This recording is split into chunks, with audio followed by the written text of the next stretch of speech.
Sekarang naik dong. Angka kematian menurut WHO itu kira-kira 2-3%. Kalau ada 100 biasanya yang meninggal 2. Kalau ada 159 ya minimal 3 atau 4 ya.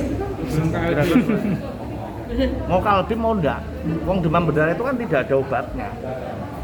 Kalau daya tahan tubuh baik sembuh sendiri. Di rumah sakit itu sebenarnya tidak diobati loh. Demam berdarah itu tidak ada obatnya.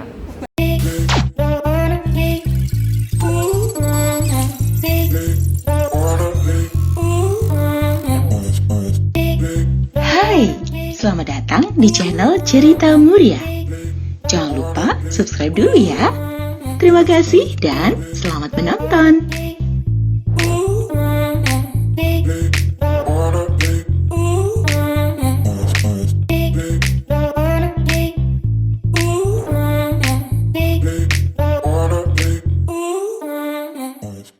Ayo Pak, mau di sini Pak. Hah? Maksudnya sekarang BPD yang kasusnya seperti apa? Ya kita kemarin saya sudah menyampaikan data ya. Memang ada peningkatan dibanding tahun lalu. Dibanding dengan bulan Desember hampir sama ya, jumlahnya cukup banyak. Memang ada peningkatan. Betul. Itu dari Kudus sendiri apa dari luar? Kalau kita Mardirayu sekitar 80% atau 70% itu dari Kudus, sisanya dari sekitar ya, ada yang dari Jepara, Demak, Pati. Rata-rata usia pasien Masih muda ya, di bawah 18 tahun. 18. Tapi sejauh ini kasus meninggal Ya kemarin ada sampai 3 yang meninggal ya dalam bulan ini. Remaja juga. Panas. Ya, dari Itu- 100 lebih ya. Pak, rata-rata yang masuk ke sini itu kondisinya seperti apa? Stadium berapa gitu? Nah, itu saya harus lihat datanya lagi ya. Tapi kalau lihat dari secara umum kok selama ini masyarakat sudah banyak yang paham ya tentang demam berdarah ini, sehingga kalau ada tanda-tanda shock sudah langsung ke IGD misalnya. Sampai berapa dok kira-kira dok jumlahnya dok?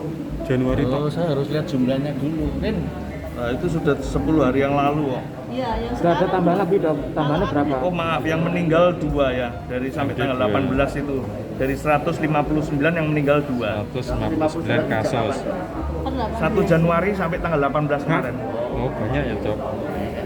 Sekarang naik dong. Angka kematian menurut WHO itu kira-kira 2-3%. Kalau ada 100 biasanya yang meninggal 2.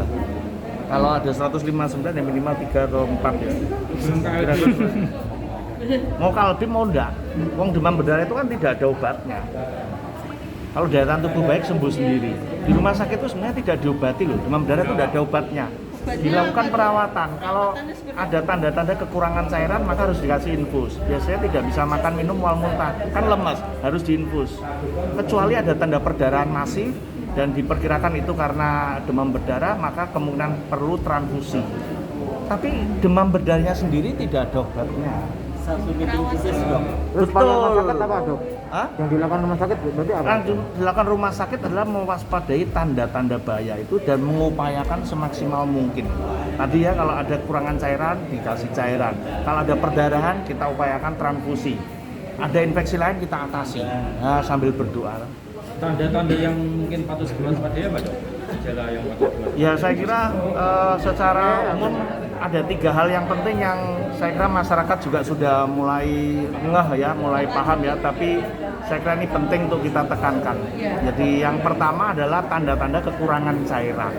Jadi kalau ada lemes, gemeter, kemudian telapak tangannya ini yang paling mudah kita nilai. Telapak tangan anyep bahasa Jawanya, bahasa Indonesianya apa? Ora dingin, dingin itu es. Anyep. Nah, kalau anyep itu tanda gangguan sirkulasi, itu harus segera masuk, perlu infus.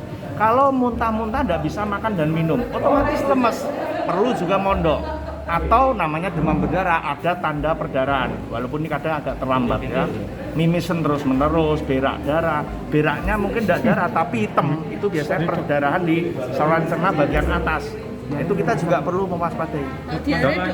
Himbauan Nah, mas. kejadian kegawat daruratan itu terjadi ketika kira-kira mulai hari ketiga ke-4 sejak mulainya demam, ketika mulai tidak demam.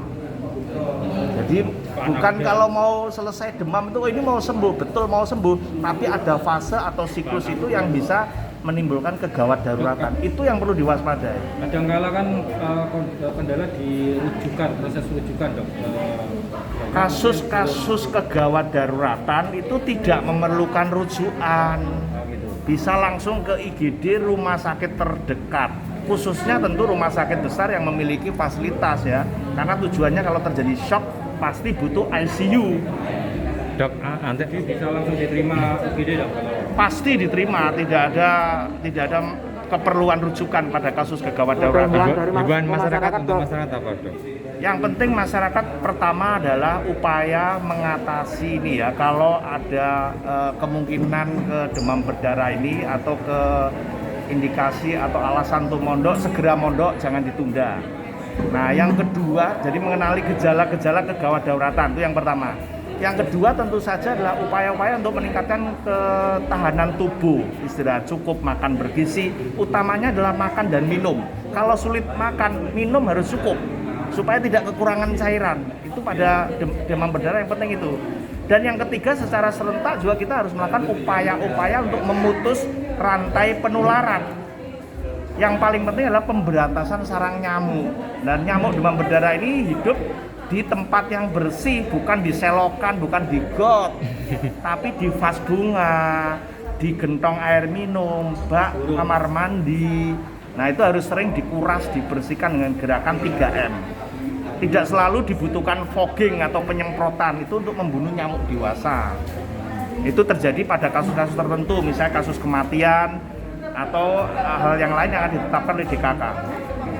Itu merebaknya DB di tengah pandemi ini apa ada penanganan khusus atau seperti apa dok di rumah sakit? Saya kira ada tidak pandemi itu kalau kita lihat siklus dari di demam berdarah itu mungkin tidak tiap tahun, entah tiap 2 tahun, 3 tahun itu pasti akan terjadi. Biasanya ketika akhir musim panas ke musim hujan atau dari musim hujan kemudian mau akan ke panas. Jadi ketika terjadi tumpukan-tumpukan air yang bersih itu ya, termasuk di ban bekas itu air bersih, itu risiko menjadi tempat bertumbuhnya nyamuk-nyamuk Aedes aegypti yang menjadi agen pembawa virus demam berdarah. Oke.